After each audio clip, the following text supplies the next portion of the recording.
A paz do Senhor a todos. Estamos iniciando mais um episódio do programa História e Geografia Bíblica. Estamos falando sobre a carta de Paulo aos Efésios. Então hoje nós vamos concluir essa carta e vou apresentar aqui os companheiros de mesa, pastor Antônio Carlos, a paz do Senhor. Paz do Senhor, paz do Senhor a todos. Professor Vinícius, a paz do Senhor. Paz do Senhor aos que nos assistem.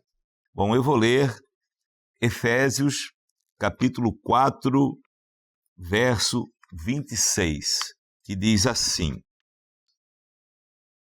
Irai-vos e não pequeis, não se ponha o sol sobre a vossa ira.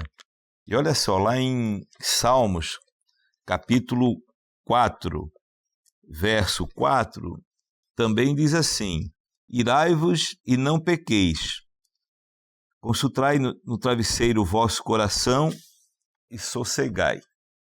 Olha só, um verso no Antigo Testamento, um verso no Novo Testamento, fala da ira, né? Fala do pecado. Irai-vos e não pequeis. Aqui em Éfeso diz, não deixa o sol se pôr, não deixa terminar o dia sem ajustar isso com o Senhor. Lá nos Salmos diz, mesmo que seja ali no travesseiro, o último momento antes de dormir, se tem algo incomodando o coração, coloca ali diante do Senhor. Nós estávamos falando antes aqui, o pastor Antônio Carlos falou, ele vai falar mais sobre isso. Aqui mostra essa questão da predestinação. Se a predestinação fosse uma coisa que não precisasse do livre-arbítrio, não precisasse o crer, então não teria esse tipo de verso aqui, né? Para que a pessoa precisa acertar o seu coração se já está tudo predestinado, tudo definido? Não é bem assim. Então, a pessoa errou, o Senhor diz, não deixa acumular, né, o erro, nem que seja ali no travesseiro. E olha só, quando o Senhor mostrou lá a primeira igreja que se reuniam unânimes no templo, e nós reunimos diariamente no templo ou na sexta-feira ali o culto no lar, nós iniciamos com o clamor pelo sangue de Jesus. Ali é consultar diante do Senhor o coração, né? E aqui o Senhor coloca o seguinte: se a pessoa não conseguiu ir no culto, não conseguiu, pelo menos ali no travesseiro, não deixar terminar aquele dia, para ajustar a sua vida com o Senhor e limpar o seu coração. E lá diz, no Salmo diz, sossegai, né? Então, coloca ali a sua mente, a sua cabeça no travesseiro e dorme tranquilo, porque o Senhor faz repousar seguro. Nós vamos falar de assuntos importantes aqui da carta de Paulo aos Efésios. E eu vou passar a palavra ao pastor Antônio Carlos.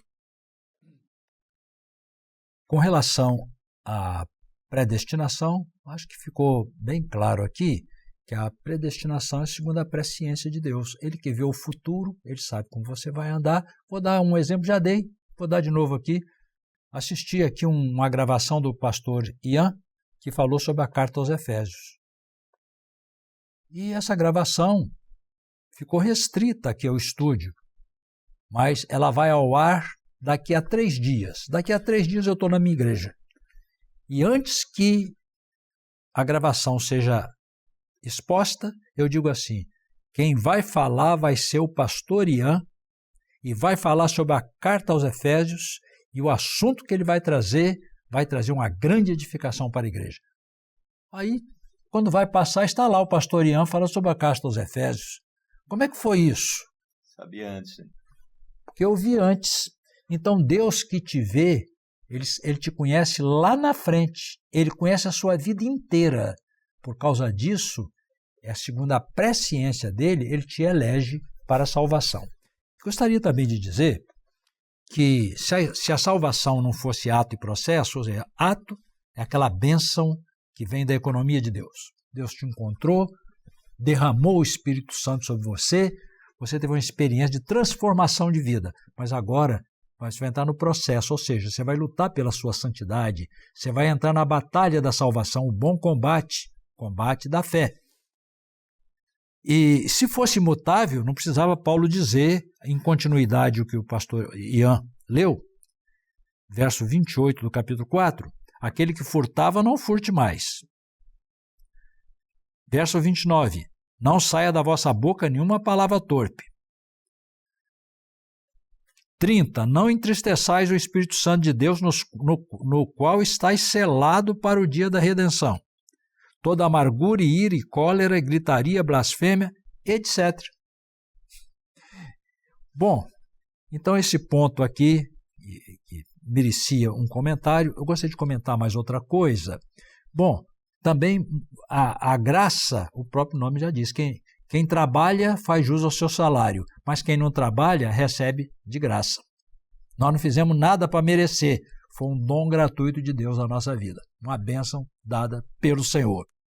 E outra coisa, o professor Vinícius fez um comentário aqui a respeito de que pelo sangue de Jesus nós nos aproximamos. Na continuidade da exposição do apóstolo Paulo, ele diz assim, ele diz que na sua carne, na cruz, né, ele desfez a inimizade, isto é, a lei dos mandamentos, que consistia em ordenanças, para criar em si mesmo dos dois um novo homem, fazendo a paz.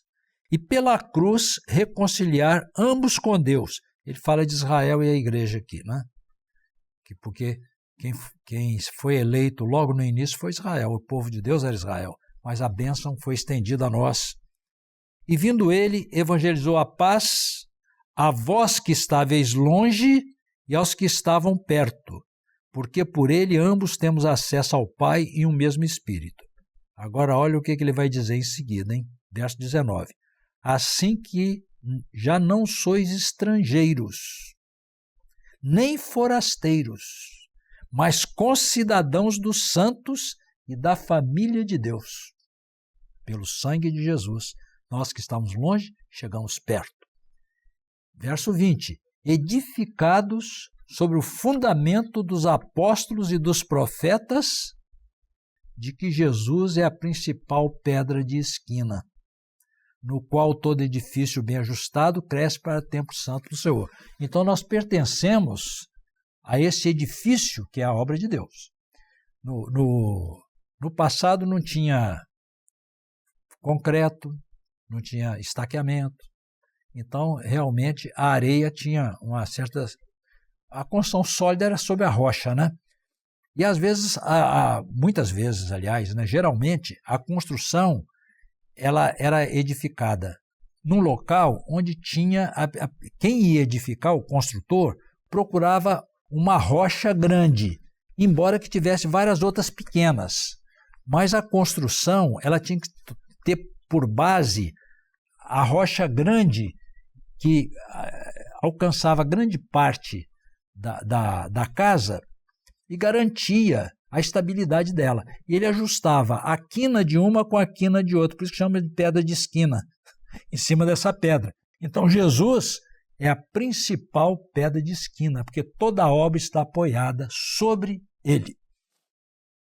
Vou passar a palavra aqui para o professor Vinícius, e nós hoje vamos trocar mais falando. Sim, muito bem falarmos sobre essa primazia do Senhor Jesus em sua obra.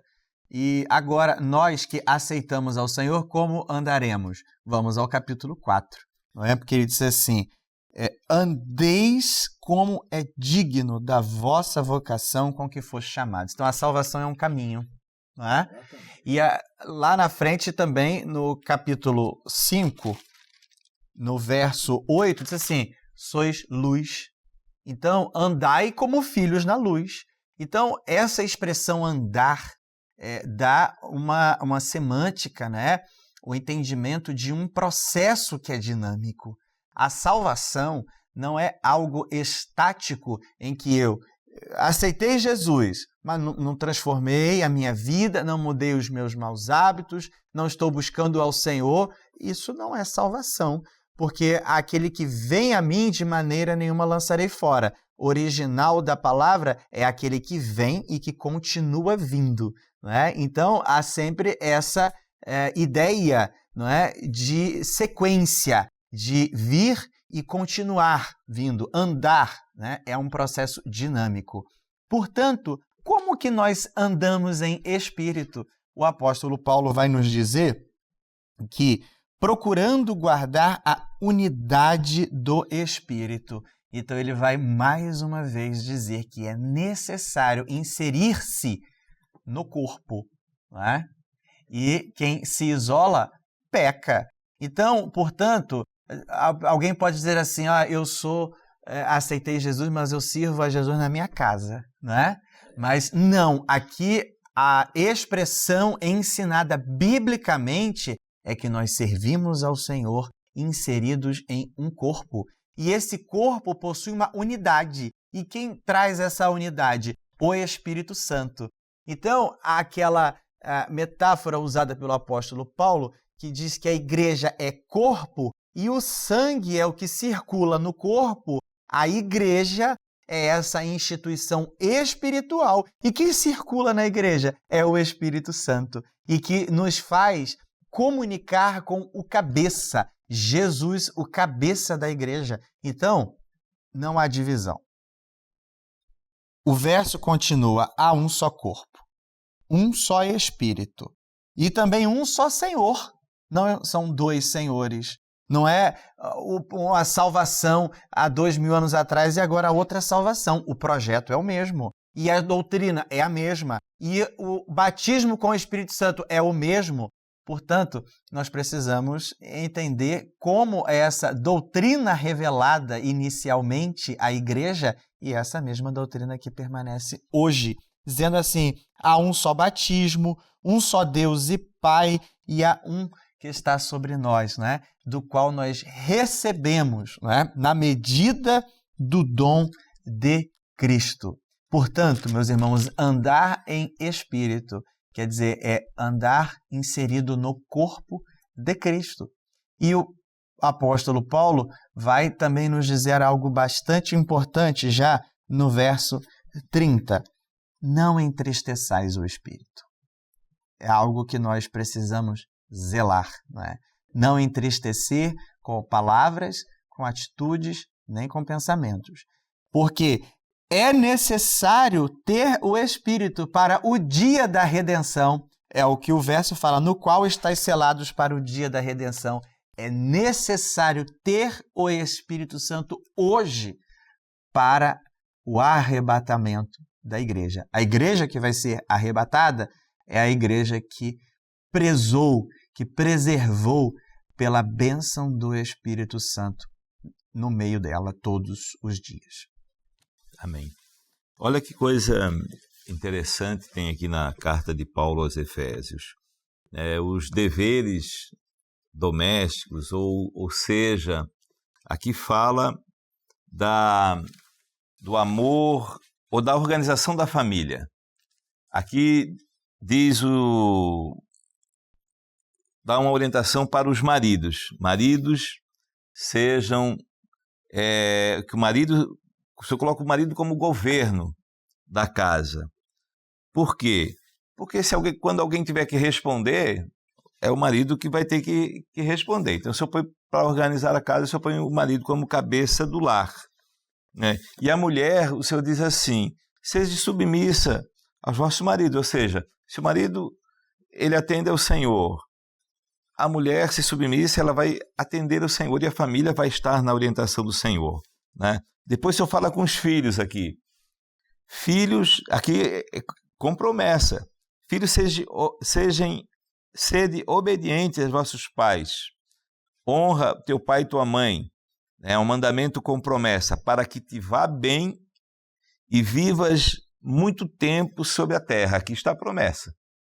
Filho que obedece pai e mãe, vive muito tempo sobre a terra, é uma promessa do Senhor. E aí a gente vê aí nos noticiários, jovens morrendo, tendo vida curta, por quê? Às vezes o lar não está de acordo com aquilo que o Senhor orientou, maridos, né, que assumem o governo da casa para cuidar da casa, as esposas dentro do mesmo governo do Senhor, filhos obedientes, e o Senhor livra de muitas dificuldades. E mais adiante ainda tem, né, aos servos, aos empregados, sejam obedientes aos vossos senhores segundo a carne, com temor e temor, na sinceridade do coração, como a Cristo.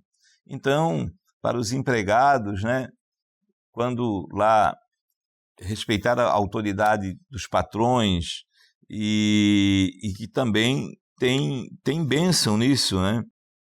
Não servindo à vista como para agradar a homens, mas como servos de Cristo. Então está ali servindo ao Senhor, né? O seu testemunho lá dentro de uma empresa é um testemunho para agradar ao Senhor. E também fala aos patrões, né? Que, senhores, fazei o mesmo para com eles, deixando as ameaças, sabendo também que o Senhor deles é vosso e está no céu. Então fala também aos senhores que conselhos maravilhosos, né? Para a família, para o trabalhador, para os filhos, e com promessa, vai viver muito tempo sobre a terra o filho obediente. Amém. Pastor Antônio Carlos, vamos à armadura de Deus? Vamos, ainda nesse tópico aí, não é? Claro que aqui não está dizendo submissão da mulher como se fosse patrão e empregada, não é isso? Bom, muito bom. Não é? Essa submissão, o homem amar a mulher ser submissa ao homem, na comunhão desaparece. Exatamente. O Senhor Jesus diz assim, eu e o Pai somos um, mas o Pai é maior do que eu. Eu sou submisso ao Pai, mas eu e o Pai somos um. Então o casal também no Senhor são como se fosse um também. Interessante que a palavra diz ainda assim, por isso deixará o homem seu pai e sua mãe, se unirá à sua mulher e serão dois numa carne. Grande é esse mistério. Digo, porém, a respeito de Cristo e da igreja. Vou dar um exemplo aqui, bíblico, claro. Adão era sozinho, a mulher não tinha sido criada ainda. Ele viu os animais, não se interagiu com nenhum deles. Nenhum correspondeu a ele. Então Deus o fez dormir, podemos dizer até que em figuras. Ele morreu em figuras. Ele adormeceu, tirou uma costela e fez a mulher. Quando ele olhou, a primeira mulher do mundo, ele nunca tinha visto um ser igual a ela. Quando ele olhou, correspondeu inteiramente ao seu anseio e disse, é osso dos meus ossos, não é? Carne da minha carne. Ela é tal como eu. Assim também o Senhor Jesus, quando morreu na cruz, pagando o preço pelo pecado, ele derramou o seu Espírito Santo para gerar a igreja. Então a igreja cheia do Espírito Santo, ela faz o que é a vontade do Senhor Jesus. E o Senhor Jesus, olhando para ela, ele vê que essa é a noiva que ele deseja. Uma igreja cheia do Espírito Santo que faz com que ela seja tal como ele é, para andar na sua presença. Bom, entrando na armadura de Deus, o apóstolo Paulo ele estava no Império Romano. O Império Romano era um império altamente bélico. Então, o soldado não mudava de roupa. Quando levantava, ele não mudava de roupa, vestia a farda. Ele já amanhecia de farda, já preparado para a guerra. Então, o apóstolo Paulo diz que nós também precisamos ser assim. Nós precisamos ser... Amanhecemos de um jeito, daqui um pouquinho vou entrar no espírito, né? Não é? Nós temos que estar com a armadura de Deus.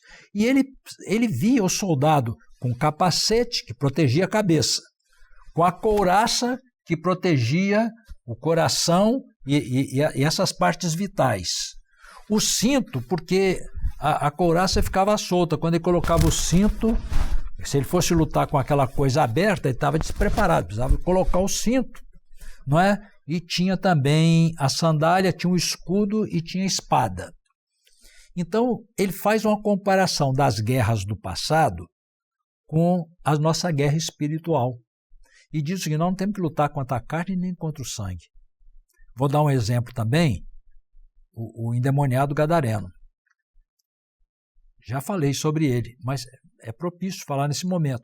Quando Jesus o viu e as pessoas viam, falou assim, esse homem é um louco, é um inimigo público. Mas o problema dele era espiritual. Quando Jesus expulsou, tinha uma casta sobre ele. Às vezes nós enfrentamos um problema que reputamos como coisas das pessoas, como gênio das pessoas, como perseguição.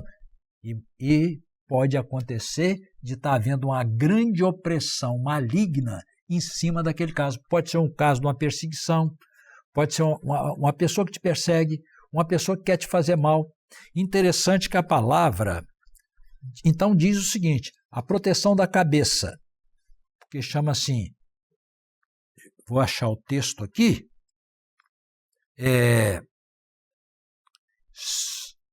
tomai toda a armadura de Deus, tendo cingido os vossos lombos, o capacete da salvação. Por quê? Porque a nossa mente precisa estar protegida das heresias, das falsas doutrinas, porque tem que ter qual é a proteção? Só há um evangelho pelo qual somos salvos, que Jesus morreu pelos nossos pecados. Não entra mais nada na minha cabeça. Eu estou com o capacete da salvação. Não vai entrar heresia, não vai entrar doutrina falsa, não vai entrar conversa de pessoas. Eu estou firme no Senhor. Então, o capacete da salvação é estar firme no único evangelho que existe. Nossa mente está protegida. A couraça da justiça. Então, quando o servo está ligado muito ao cinto da verdade, né? Porque o servo, quando ele é correto, ele tem uma proteção de Deus. Vou dar um exemplo aqui. Você é um profeta. Contou uma mentira. Na hora que você tiver lá, o adversário vai te jogar em rosto isso. Vai te envergonhar, porque você, como servo de Deus, precisa ser direito, correto e andar na verdade. Isso te dá uma proteção, é uma armadura da parte de Deus. A sandália, os sapatos, diz o sapato, o evangelho da paz, né? Por quê? Porque no passado os mensageiros, eles iam para uma cidade que estava cercada pelo adversário, não é? O rei estava lá com a cidade murada e o inimigo ao redor. Mas o mensageiro tinha passagem livre. E eles esperavam que chegasse o mensageiro, que provavelmente iria trazer uma palavra, uma boa nova. Qual era a boa nova? Está vindo socorro para vocês aqui. Então, geralmente, se tivesse montes ao redor, geralmente tinha, eles ficavam olhando para os montes, como diz o Salmo, né? Vendo se o mensageiro brotava lá em cima, né? Elevo os meus olhos para os montes, de onde me virá a salvação, né? Esperando lá o mensageiro que vinha correndo, olha, vem salvação para vocês. Mas o Senhor é a nossa salvação. E então, outra coisa também, ainda ligada ao sapato. Nós encontramos com as pessoas, temos facilidade de falar do nosso lazer, da nossa profissão, da nossa família, mas às vezes temos uma grande dificuldade de falar da obra de Deus. Não é? Mas calçado o evangelho da paz são as condições que o Senhor nos dá de levar a mensagem de salvação. Como o mensageiro levava a mensagem, nós também com toda naturalidade, como nós falamos das coisas corriqueiras, nós temos condição de falar da grandeza do evangelho da salvação. Então, calçados os pés com o evangelho da paz. E o escudo é uma coisa interessante, não é? Porque o escudo, antes que a seta, vamos dizer assim, uma pancada na armadura, você sente a pancada na armadura, né? Te protege, mas você sente a pancada. Mas o escudo, a investida nem chega na armadura, nem chega em você. E o escudo é da fé. Nós cremos que o Senhor é a nossa proteção. O Senhor é o nosso Deus, nossa vida está guardada na mão dele. Então, quando nós temos a fé, nós estamos protegidos com o escudo. E é dinâmico. Se vem de um lado, vem do outro. De onde vier, nós temos a proteção da parte do Senhor. E a espada é o único instrumento de ataque, né? Que é a palavra de Deus. Palavra que Jesus usou, né? Quando houve a tentação, o adversário falou a palavra na letra, mas Jesus falou a palavra no espírito, que vence o adversário. Agora, meus irmãos, ainda aqui, a palavra diz assim: tomai toda a armadura de Deus. Se o apóstolo Paulo está mandando tomar a armadura, é possível que nós não estejamos perfeitamente com ela, né? Então precisamos vestir essa armadura. Necessário vestir essa armadura, para que possais resistir no dia mau. Então tem o dia mau. Sabe qual é o dia mau? O adversário não ataca na fortaleza, ele ataca na fraqueza. Lembra das cidades muradas que buscavam a brecha? Então o adversário ele busca uma brecha para atacar. E outra coisa, ele envia a investida no dia mau, ou seja, no dia que você não está esperando. Porque o adversário veio para matar, roubar e destruir. Ele vai atacar na sua fraqueza. Então eu preciso estar preparado com a armadura. Tem outra coisa que diz aqui: tomando sobretudo o escudo da fé, com o qual podereis apagar todos os dardos inflamados do maligno. Então, o adversário, ele lança setas contra o servo. E pior, inflamada. Pode ser uma calúnia, pode ser uma mentira. Então, o que nós resistimos com esses ataques existem. Vou voltar atrás dando mais um exemplo. Às vezes você reclama assim: eu estou sofrendo uma perseguição no meu trabalho. Quem sabe não é investida do adversário contra você. É preciso vestir a armadura para enfrentar esse tipo de coisa. Agora, além de ele enviar a seta, e quando fala de cilada é quando você está passando desapercebido e alguém está lá espreitando para te atacar. Indefensável praticamente quando o adversário ataca, mas lavados no sangue de Jesus, vestido a armadura de Deus, nós temos como resistir, que é o que o apóstolo Paulo fala. Tomai a armadura de Deus para que possais resistir. Então, meus irmãos, a palavra do apóstolo Paulo na carta aos Efésios. Vamos vestir a armadura de Deus, colocar nossa atenção e vestir a armadura de Deus para que possamos resistir às ciladas inflamadas, às setas inflamadas do adversário. Que o Senhor haverá de nos abençoar. Não sei se o professor Vinícius poderia falar aqui do encerramento, né? Que é muito interessante, né? É interessante porque, como nós relatamos Paulo na prisão, ele vai contar com seus apoiadores na entrega dessas cartas. Então, Tíquico e Onésimo são aqueles que direcionarão as cartas para essas regiões de Éfeso e também de Colossos, né? Que, aliás, é a próxima carta que nós vamos trabalhar aqui. Então, Onésimo e Tíquico levam essas cartas e isso fica registrado, né? na carta que ora, para que vós também possais saber dos meus negócios e o que eu faço. Tíquico, irmão amado e fiel ministro do Senhor, vos informará de tudo. Então, o apóstolo Paulo faz esse encerramento dizendo: paz seja com os irmãos e amor com fé da parte de Deus Pai e da do nosso Senhor Jesus Cristo. Então, a bênção apostólica, a graça seja com todos os que amam a nosso Senhor Jesus Cristo em sinceridade. Amém. Então, aqui ele encerra esse conteúdo doutrinário, cedendo então espaço para um novo, conteúdo, que será a carta então aos Colossenses. Interessante que na armadura de Deus aqui, o Senhor coloca a maioria dos dos elementos aqui são elementos de defesa, né? Couraça, escudo, capacete, sandálias. E aí ele fala da espada, a espada que é a palavra de Deus. E espada do Espírito. Do Espírito. Então é importante. E também é para defesa, né? A única vez que vai usar a espada é para as lutas, né? As batalhas espirituais, né? Porque de defesa. E lá em Hebreus 4:10 diz assim: porque a palavra de Deus é viva, eficaz, é mais penetrante do que qualquer espada alguma de 2 gumes. Então, às vezes tem um dom, né, de uma espada. Então, a própria palavra, o Senhor coloca ali os segredos, né,